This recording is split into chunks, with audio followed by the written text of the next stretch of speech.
Alright, let's talk about one of the biggest show-offs in our solar system, Saturn and its incredible rings.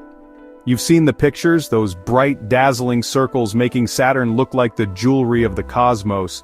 But why does Saturn have rings? And what exactly are they made of? Scientists have some pretty good ideas, but the real answer is still wrapped in a bit of mystery.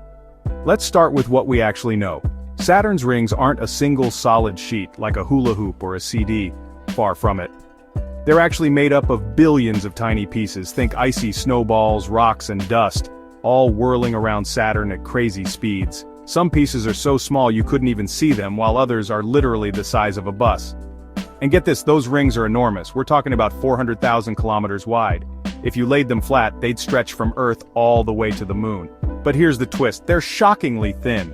In some spots, the rings are only about 100 meters thick. That's barely the length of a city block.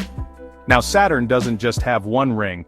Scientists think there might be up to 1,000 rings, some packed tight, others separated by gaps.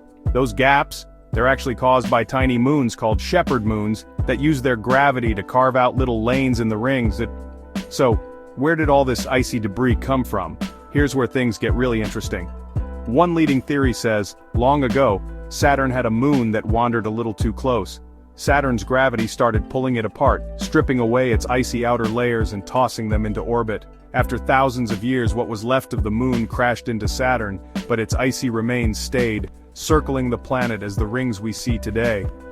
But as much as that theory explains, it doesn't solve everything. There are still mysterious moons hanging out in the rings and not all the details add up.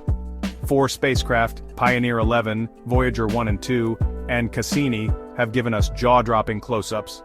But the true story of Saturn's rings is still unfolding. So next time you look at Saturn, remember, you're not seeing a finished puzzle. You're looking at a cosmic mystery in motion, billions of icy pieces swirling around a giant planet, each one with its own story. And maybe, just maybe, one day, we'll know exactly how those spectacular rings came to be.